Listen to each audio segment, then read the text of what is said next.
John Hurley, a former NCAA wrestler and BJJ purple belt built like a tank, once beat up a 12-year-old boy who was trying to bully him when he was just 7 years old. No one knew how he was able to do it, but after many visits to various therapists and psychiatrists, his parents discovered that he had an imbalance of certain hormones. This caused him to gain hysterical strength, as his body produced a ton of adrenaline, making him sort of superhuman for a short period. He was given medication for situations where he would begin to lose control. They all agreed that his energy had to be diverted to physical training, and that he should not be subjected to any sort of fight or flight situation. His parents did the same, and soon John was training with the school wrestling team. They also got him into BJJ, and his mother tried a lot of meditation exercises to ensure John remained calm.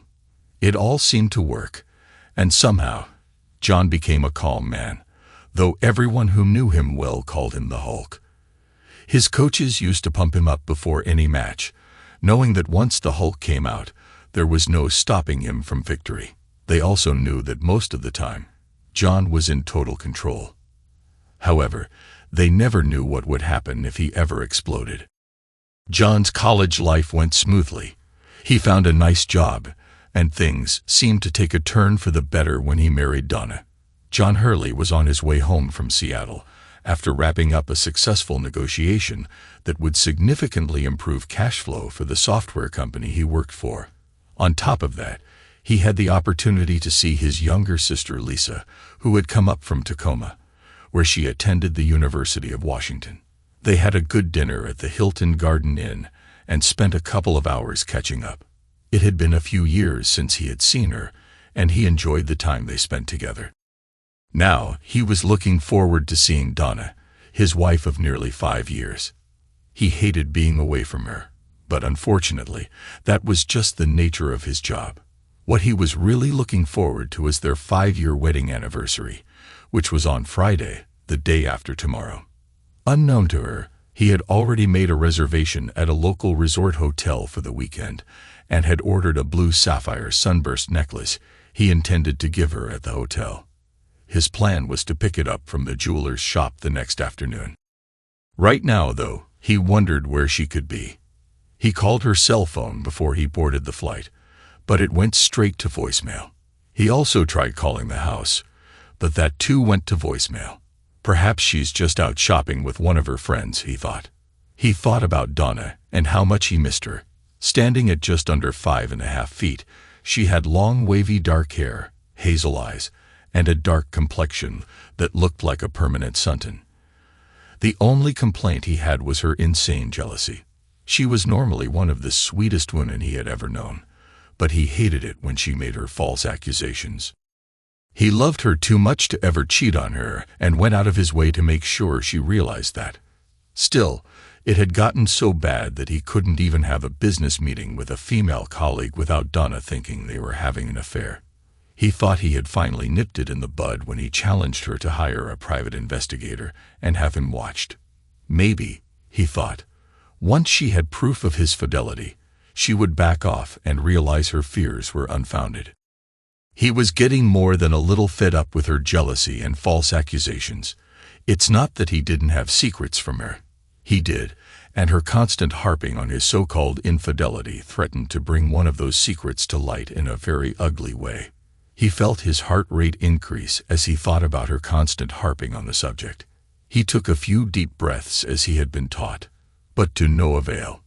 He felt his face start to burn, and knew he had to get himself under control quickly. He reached into his pocket and pulled out a small packet of pills. He took one and began to relax after a few minutes, his heartbeat returning to normal. The man sitting next to him eyed him with concern. "Are you okay, sir?" the man asked. "Do you want me to call for someone?" John shook his head. "No, but thanks for asking. It's just an old heart condition. I've got medication for it." The man nodded his head and sat back, but kept an eye on John just in case. Finally, the plane landed. John grabbed his luggage and went to his car sitting in the short-term parking lot. He tried calling Donna again, but got her voicemail. He got the same response when he called the house. Where the hell was she? He asked himself. He started the car and drove home. When he finally pulled into his garage, he noticed Donna's car was gone. He thought it odd that she wouldn't be home since it was about 6:30 p.m. Normally, she was home from work by 5:30 or so. Maybe she had decided to go out with some of her friends from work for a drink, he thought. It didn't happen often, and he never begrudged her that bit of time to blow off steam, but she would generally call or text him to let him know in advance. Moreover, she knew he would be coming home today. Usually, she would be home so they could reconnect when he returned from a trip. He grabbed his things and trudged into the dark house. He put his things away and headed downstairs to see if Donna had left a note. He found nothing and made himself a cup of coffee. This was strange, he thought. She always let him know when she would be out for a bit, so why was there no note? He pondered this as he sipped on his coffee. Suddenly, his phone rang. He saw it was from Donna, so he answered. Donna, he asked, where are you? I'm sorry, John. I was getting ready for tonight and didn't realize you had called until just a few minutes ago. What were you getting ready for? John asked. It's a little surprise. Some friends and I wanted to surprise you when you got home tonight. Why don't you come on over so we can celebrate? Sure, where are you? She gave him an address, and he wrote it down. What is this, anyway? Is it a club or a restaurant or something? An old friend of mine has a private club at his house, and we decided to put something together for you, kind of like a combination welcome home and anniversary party. That sounds like fun, John said. Donna laughed at that. Yes, I promise it'll be a lot of fun. Wear something casual, okay? Okay, I'll see you soon. See you, babe, she said before ending the call. Strange, he thought. She didn't tell him she loved him. But yet this was supposed to be a surprise anniversary party of some sort. Still, there was something about the way she spoke that made him wonder what was going on. He went upstairs, showered, shaved, and dressed in blue jeans and a polo shirt. He looked up the address on Google Maps and saw that it was in a fairly rough area of town. Who did she know that lived out there? He wondered. He knew most of the people in the insurance office where she worked and didn't think any of them lived out there.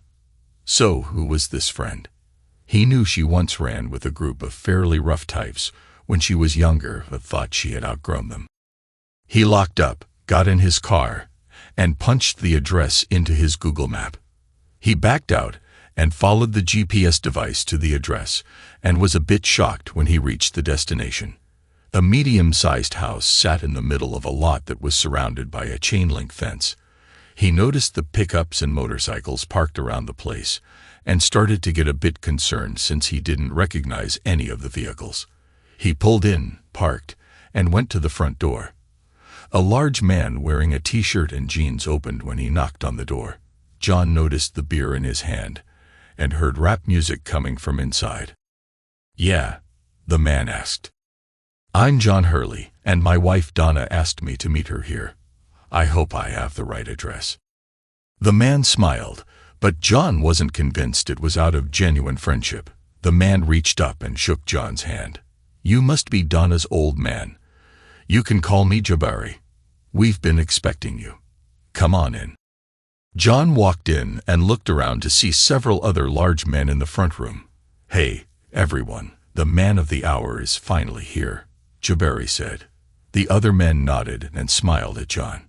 They may have been smiling, but John didn't feel any real friendship here. Where's Donna? John asked.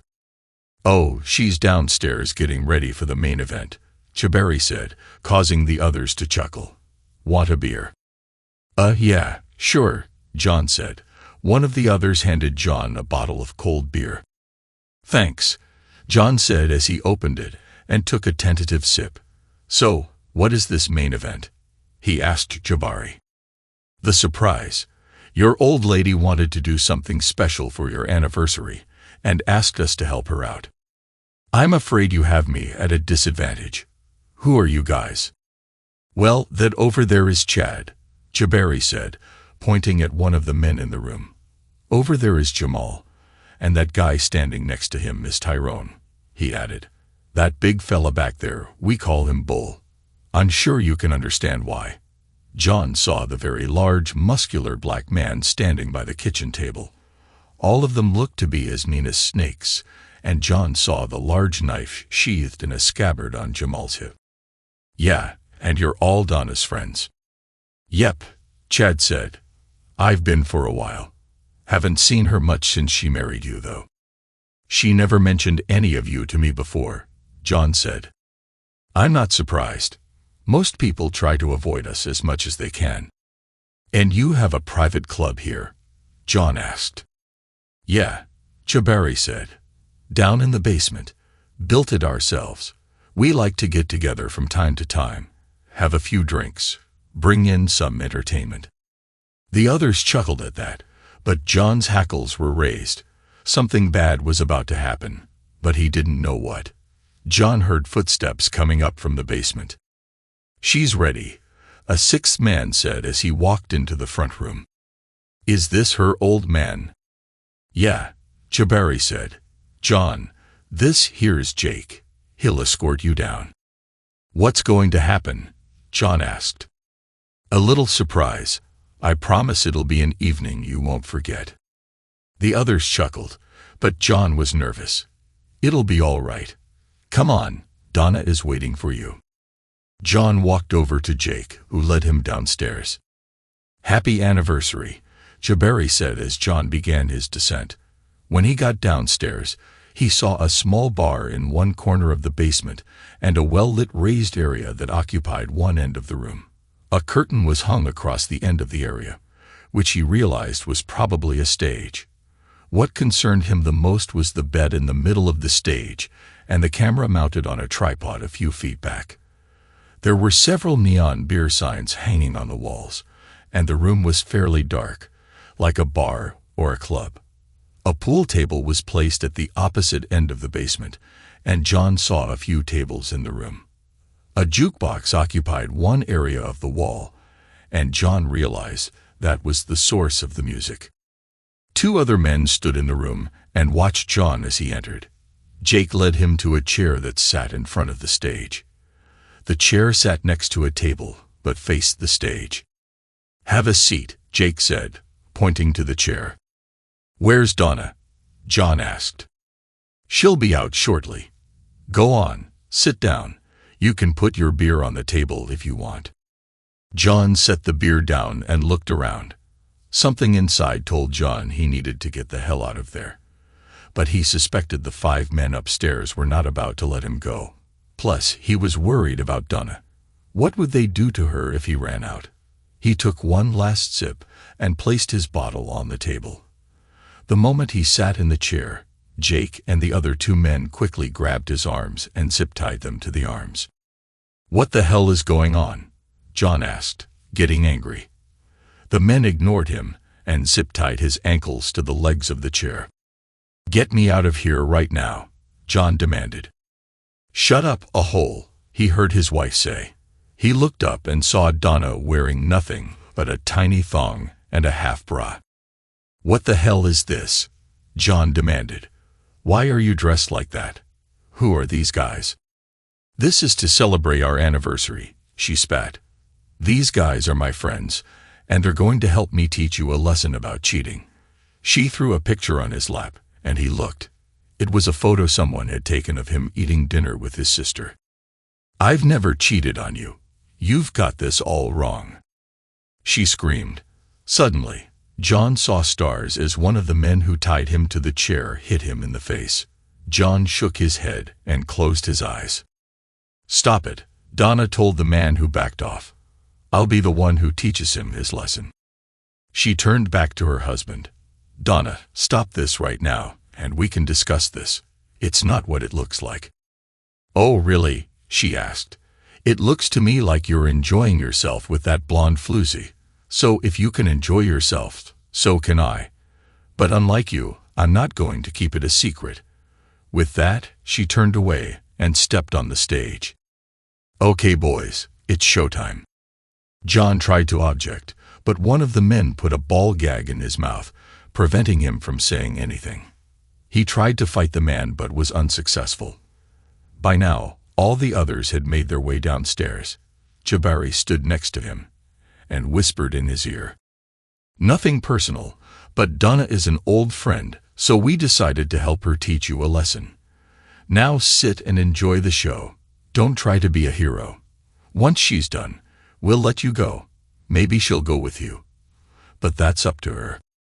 John tried to say something, but the gag in his mouth prevented it. "Just relax. Take your medicine like a man." He stood back up and nodded at Chad, who stood by the jukebox. Chad pressed a button, and a song began playing. As the music began, Donna started dancing, twirling around like a stripper. She kicked her shoes off, then slowly removed her remaining clothes. "You like this, lover boy?" she sneered at John. "Did your little blonde do this for you?" She danced a bit more and then laughed as she tossed the tiny thong at John. "I really hope you like this, lover boy, because you're never going to touch me ever again. Come here, boys, and show little Johnny how a real man treats a woman." She laughed as all the men, except for Jamal, surrounded her. As John watched, they stripped off their clothes, and Donna knelt down. John shook his head and tried screaming no through the gag. He noticed that Jamal stood by John's chair, his arms across his chest. He was obviously there to keep John under control. Donna stood up and led the men to the bed on the stage. She sat on the bed and looked at John. "This will teach you to cheat on me, you a hole," she growled. She laid down on the bed, and two of the men stood by her head as Jabari looked back at John for a moment. "Nothing personal, but Donna is the best I've ever had." He laughed and turned back to her. "Ready, baby?" "Yeah, Jabari. Now take me again and make my husband watch." Jabari laughed and started being intimate with her. John, however, wasn't turned on by the action taking place on the stage, just the opposite. He tried to control himself with the breathing exercises he had been taught in his martial arts training, but felt the rage beginning to build up inside him. John could see her and felt sick to his stomach. She was right about one thing. He would never touch her again. He thought the degradation was over when he saw Donna get up on her knees, but he was wrong. She looked at him and laughed. "Don't worry, honey," she said sarcastically. "We're just getting warmed up, aren't we, boys?" The men laughed at that. John looked up at Jamal, who was smiling as he watched the show. John wondered why he wasn't participating in the action. Jamal looked down at him, frowned, and took John's head in his hands. "Watch them, not me," he growled as he forced John to look at the stage. John felt the rage continuing to build inside him as Donna continued her actions. "You want to see just how nasty I really can be? Just so you know, I'll probably get pregnant tonight," she said with a smirk. "I'm sure you noticed no one used a condom, and I've been off my pills for the last few weeks. Don't worry, I used a diaphragm whenever you had sex with me, so you don't have to worry about it being yours. But you will raise this child as yours.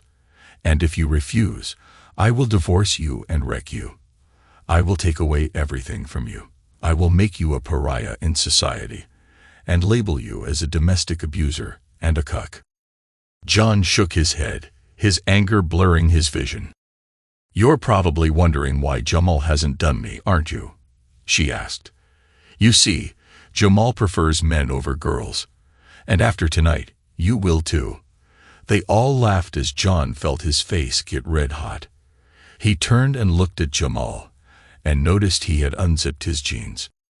"I promise you'll love it." Then it happened. John exploded and lost control. The next thing he knew, he was standing in the middle of a pile of moaning bodies on the floor. Jamal was screaming in pain, his left hand pinned to the table by a knife buried to the hilt. He felt the pain in his arms and legs and saw blood dripping from where the zip ties had secured him to the chair. Looking up, he saw Donna wide-eyed and trembling. "Please don't hurt me," she begged. "Oh, Now you're scared of me. Don't worry, I'm not going to hurt you, but I promise you will feel my wrath, and I will make sure I multiply the pain I suffered tonight and return it to you."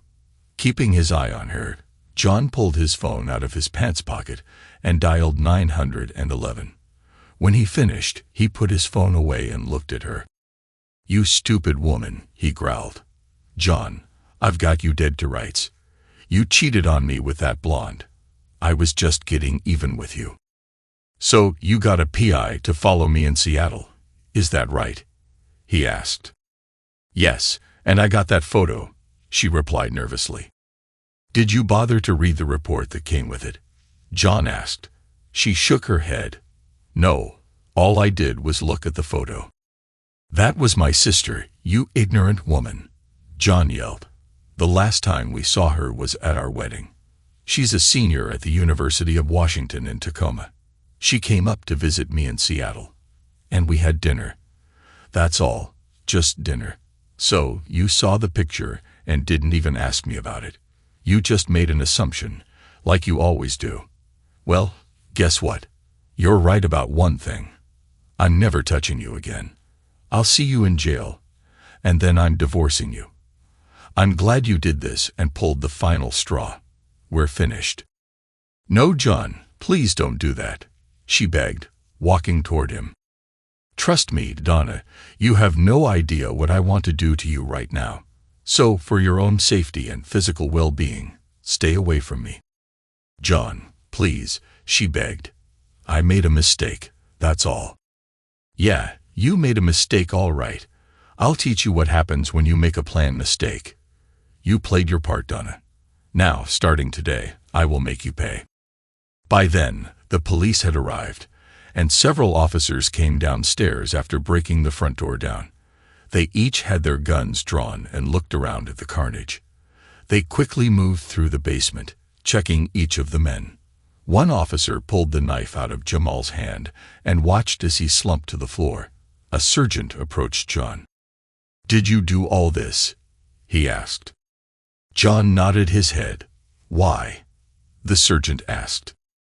"Look at the video, and you'll know why," John said, pointing at the camera. "Check out that video," the sergeant told one of the officers. The officer looked at the video briefly and motioned for the sergeant. After quickly scanning the video, the sergeant came back to John. "Okay, it looks like self-defense on your part, but I'll need a full statement, and you need to get checked out." By then, ambulances had arrived, and paramedics began taking the men upstairs on gurneys. A plainclothed detective arrived and was looking around the room, talking to the officers. After looking through the video, he came over to the sergeant and John. "I'm Detective Jones. You must be Mr. Hurley." "Yes, that's me." "I've briefly looked at the video. I agree with Sergeant Smith here. It appears you acted out of self-defense. Tell me what happened." John recalled the events of the last few hours. The detective took notes as John spoke. "How did you manage to break out of that chair?" Jones asked. "And how are you able to take all these men down? They all appear to be much bigger than you." "I have a medical condition. I've had it since I was a kid. There's a name for it, but I can't pronounce it. The bottom line is that under certain conditions, my adrenaline levels go through the roof, and I basically lose it, for lack of a better term. I have a prescription that helps me keep it under control, and my martial arts training also helps me keep my cool. This is only the second time in my life something like this has ever happened." "Do you have that medication with you?" Jones asked. John nodded his head. "I keep it with me at all times. I only take it when it's needed, which fortunately isn't very often." Jones asked one of the other officers to bring a bottle of water, which he did. "Maybe you should take one now," Jones said, handing John the water. John pulled the small packet out of his pocket and swallowed a pill with the water Jones had given him. A few seconds later, John felt much better. "Are you okay now?" Jones asked. "Yes, thanks." "Do you remember what you did here?" Jones asked. "No, I don't," John said, shaking his head. Jones showed John the video. He was shocked at what he saw. It was like watching a Hulk movie, only this was real life. He saw himself roar, then break out of the chair. In the video, he grabbed Jamal's knife out of its scabbard and plunged it into the bigger man's left hand, pinning it to the table. The other men came after him as Donna sat scared. In less than a minute, John had taken all of the other men down. "You don't remember doing any of this?" Jones asked. "No, I don't. Honestly, I never thought I even had it in me to do something like this." "What's the last thing you remember?" Jones asked. "That man getting ready to do something awful to me," John said. "Saying he was going to force you to perform at the BJ?" Jones asked. John nodded his head, tears falling down his face. "Yes, he was going to do me. And my wife was in on it." "I see," Jones said, looking across the room where another officer was taking Donna's statement. By then, the officers had covered her with a blanket. "I want you to go to the hospital and get checked out, Mr. Hurley. I'll speak with you a bit more after I've had a chance to collect all the evidence. I take it you want to press charges?" "Absolutely," John said. "What about your wife?" Jones asked. "Do you want to press charges on her as well?" "Especially against her. She's the instigator of all this." "Very well," Jones said. He took John's contact information as a paramedic checked out his wrists and ankles. "I'll be in touch, Mr. Hurley. I'd appreciate it if you didn't leave town." "I'm not going anywhere," John said. Detective Jones nodded his head and gave instructions to the officers, then went to see Donna, who was still being questioned by an officer. A couple of minutes later, John heard her wail as she was cuffed and led out of the room. "Please, John," she cried, "don't let them take me away. Please tell them it was all a big misunderstanding." John shook his head and looked the other way. After everyone was finished with the questioning, John drove to the hospital to get checked out. A few hours later, he drove home, his cuts dressed, cleaned, and bandaged. On the way, he realized he hadn't eaten since he left Seattle and went through a drive-thru for a burger. Once home, he ate, then called his boss, Jim Rollins, to explain the situation.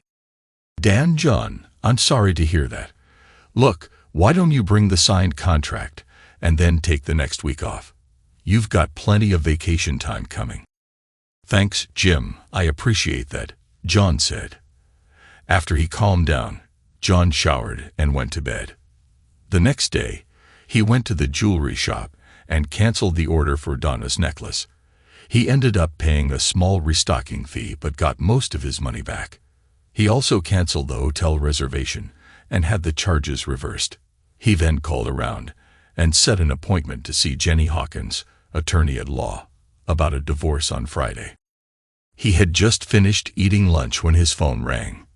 He looked and saw it was Donna's parents. He took a deep breath and answered. "Hello." "John, what the hell is going on?" asked Mara, his mother-in-law. "Donna called from the county jail. She said she's been arrested, and they're holding her without bail. Did you do something?" John couldn't believe the nerve of this woman. He counted to 10 and took a few deep breaths before answering. "Did she tell you why she was arrested?" John asked. "She said it was all some kind of misunderstanding on your part," Marcia said. "On my part? Really? You mean she didn't tell you that she plotted to have me tied up, forced me to watch her have sex with multiple men, and then was going to have me sexually assaulted by one of her male friends? Didn't she tell you about that?" "What? Why would she do such a thing?" "Because she saw a picture of me having dinner with my little sister and thought I was having an affair. The woman is nuts, and tomorrow I'm seeing an attorney, and I'm filing for divorce." "You can't be serious. Look, I know you're probably upset, but surely you can understand how she would feel. What would you do if you saw a picture of her eating lunch with a man?" "I would ask her about it. I wouldn't fly off the handle the way she did. Look, Mara, you have no idea what your daughter did, and there's no way in hell I can overlook it. I've been dealing with her insane jealousy since we got married. I'm tired of it. It ends now. As far as the divorce is concerned, let me ask you, Mara, if we reverse the roles, and I tie her up and force her to watch me have sex with other women, and then have her assaulted by one of them, would you still ask your daughter to remain married to me? Mara had no answer to that. Don't be a hypocrite, Mara. You know very well that what I am doing to your daughter is absolutely right. With that, he ended the call. When she called back, he sent the call straight to voicemail. Curious, he went into the second bedroom, where he and Donna had their home computer set up. He sat down at her computer and fired it up. He already knew her passwords, so he got into her desktop easily. He opened her email client and was shocked at what he saw. He found an email from something called Jenkins Investigations and opened it up. Attached to the email was a document and a photo. The photo was of him and his sister eating dinner, the same one she threw in his face earlier. The report stated that target John Hurley, meaning him, had eaten dinner with what appeared to be a much younger woman. The report went on to say that after dinner, the woman left the hotel, and Hurley went to his room. There was more. The report clearly stated that the woman was Lisa Hurley, a senior attending the University of Washington at Tacoma, and according to public records, was John's youngest sister. At no time was Hurley with a woman for the purposes of illicit sex, and at no time during our observation did Hurley ever engage in any inappropriate behavior with anyone, male or female, the report concluded. If Donna had bothered to read the report, she would have known he was innocent of cheating on her, but as usual, she simply saw the photo and came to her own false conclusion. He printed that out and kept digging. He saw emails from her to Jamal, in which she falsely claimed that her husband was cheating on her and she wanted revenge. He saw several emails from Jamal telling her about a website and how she could get her revenge. As he read, he felt his blood pressure begin to rise. What happened to him last night was carefully scripted, and he realized she intentionally planned to have him assaulted, videotaped, and his video published on a website. He printed off the emails and kept digging. He checked her browser history and found that she had visited several sites similar to the one she was in contact with. Looking at the site that Jamal recommended, he saw several sample videos where other men, presumably husbands, had been tied down and forced to watch as their wives had sex with several men, all the while putting them down. The final humiliation was making the husbands engage with Jamal. He instantly recognized the men in the videos: Jabari, Chad, Tyrone, Jake, Jamal, Bull, and the other two men whose names he never heard mentioned. So they were already working for such a website. What shocked him even more was that the videos on the site were available to anyone who paid a premium fee. John wasn't stupid. He had seen online spicy videos before and knew there had to be a release form filled out, giving site owners permission to publish the videos. He was never given that opportunity and wondered if the other men had signed such a form. He picked up his phone and called Detective Jones. "Jones," the detective said when he answered. "Detective, this is John Hurley. I have some information here you may find interesting," John said. "Can you come to my house?" "Sure, let me finish what I'm doing, and I'll be right over." "Thanks," John said before ending the call. As he waited for Jones, he performed a search to see if he could tell who owned the site. The registration was done in a way to keep the owner's name private, but he knew that a law enforcement agency could subpoena the record. He also knew which company hosted the site. He printed that out for Jones. About a half hour later, Jones rang the doorbell. "Thanks for coming, Detective," John said, opening the door. "You have something for me?" Jones asked. "Yes, in my computer room," John said. Jones followed him upstairs and looked over the printouts John gave him. That corroborated what we found at the house. From what we saw, they'd done this to a number of men. "What about release forms?" John asked. "We found release forms signed by the wives. Even your wife signed a release form. We're still going through everything, though. So she knew this was going on the internet? John asked. Looks that way, Jones said. But what about the husbands? John asked.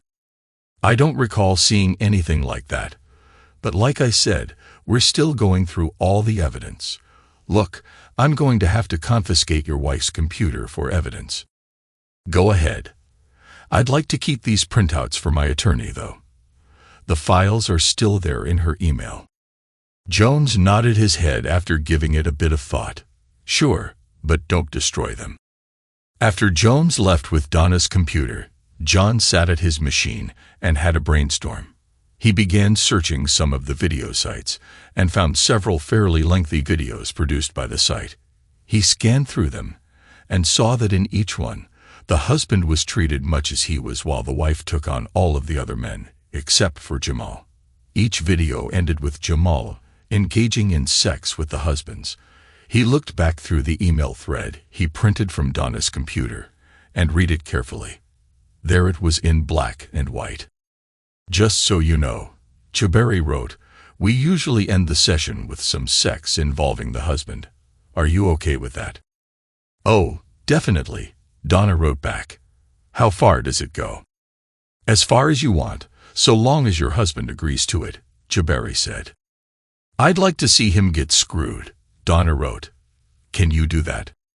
Sure, Chiberi wrote back. But he has to agree. Don't worry about that. I'll make him agree. John felt his blood pressure begin to rise and stepped back from the computer, taking deep breaths. Unfortunately, that wasn't working, so he took another pill and went downstairs. He couldn't stand to be exposed to any more of this. The next day, he went to see Jenny about a divorce. He made a copy of Donna's emails and took them with him. One copy would be for Jenny, and the other he would present to Donna's parents. He arrived at the office a few minutes early and was escorted right in. After the introductions, he explained his situation to Jenny and showed her the email thread between Donna and Jabari. Jenny listened without interruption, making notes as he spoke. She read the email thread and shook her head. You know, I thought I had seen it all. Fortunately for you, this state allows for divorce on the grounds of adultery, cruelty, and abuse. I think this covers about all three of those situations. You say she was arrested and is being held without bail. Yes, John said. Jenny turned to her computer and nodded her head a few moments later. I see here that she was arraigned yesterday and was slapped with a whole slew of charges: spousal abuse, sexual assault, conspiracy to commit assault, fraud, and illegal imprisonment, for starters. Apparently, the judge felt she's dangerous enough to keep in custody. It also looks like her accomplices are also being held on multiple charges very much like hers. And you say these men operate a website that posts this trash to the internet for money. Yes, I found a few of their videos, and they're all pretty much the same thing. Did they explain this to you before they tied you down? Jenny asked. No, John said. Did they have you sign a release form? She asked again. No. They made it sound like it was some kind of an anniversary party or surprise. They never said anything about the sex or selling videos on the internet. Well, I think we not only have a solid case against your wife, but we have a case against the men who did this to you as well as the hosting provider, she said. As John watched, Jenny did a few more things on her computer before saying anything further.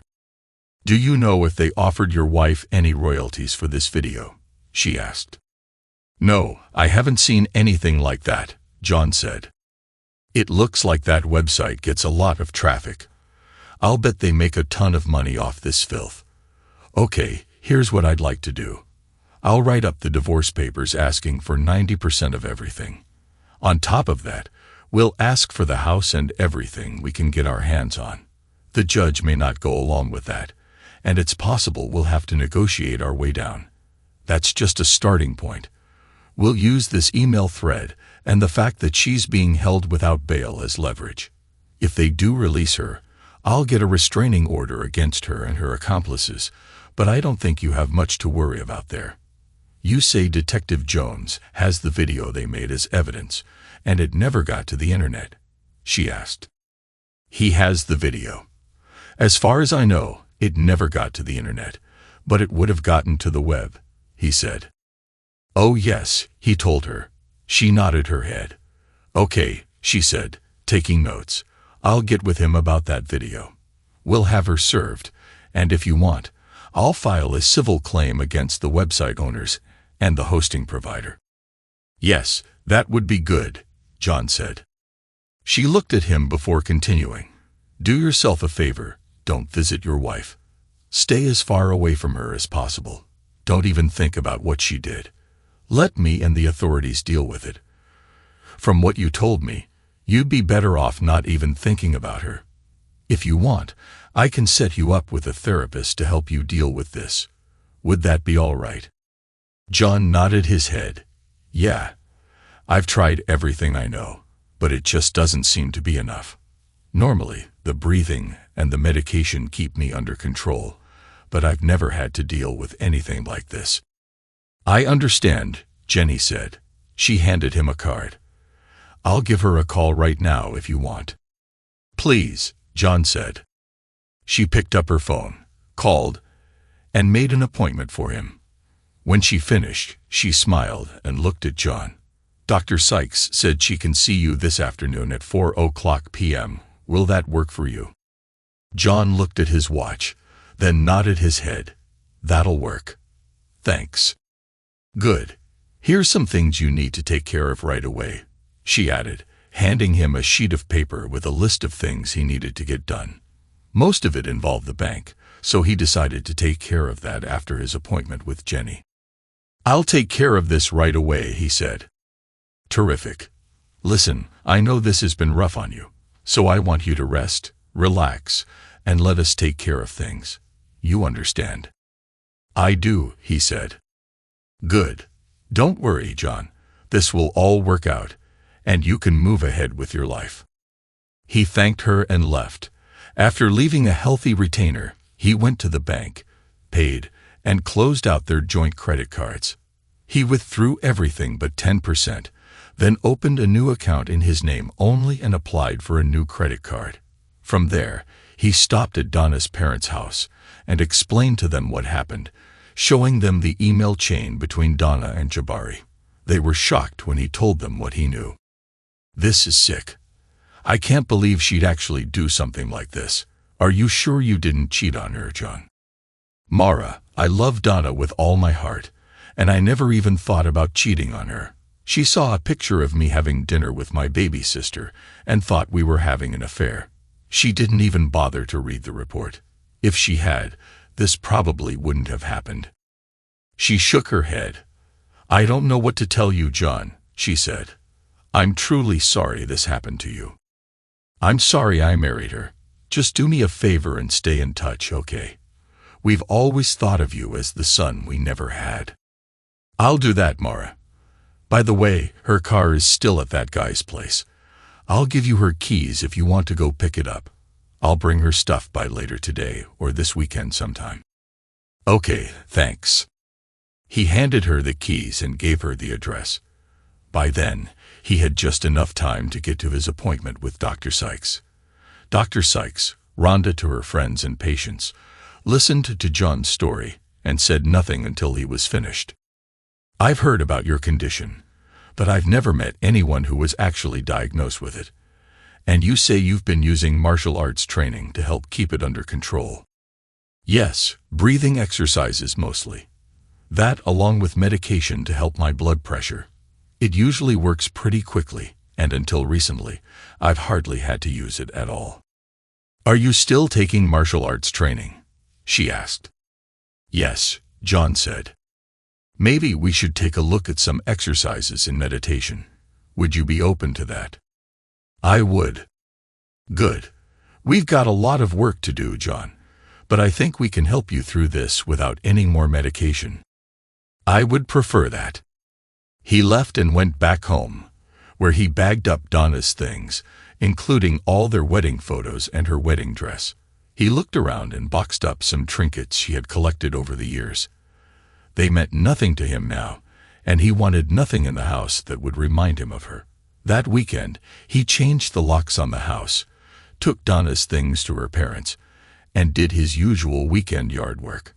On Sunday, he found an app that said it would help calm him, so he downloaded it to his phone and listened to the sound of rain as he went through a regimen of breathing exercises. After a half hour of that, he felt like his old self and decided to go into work the next day. Things were quiet for John over the next few weeks.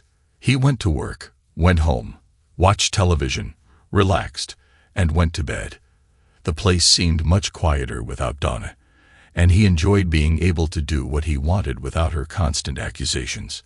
The therapy sessions with Rhonda helped quite a bit, and he found the relaxation techniques she suggested helped a lot.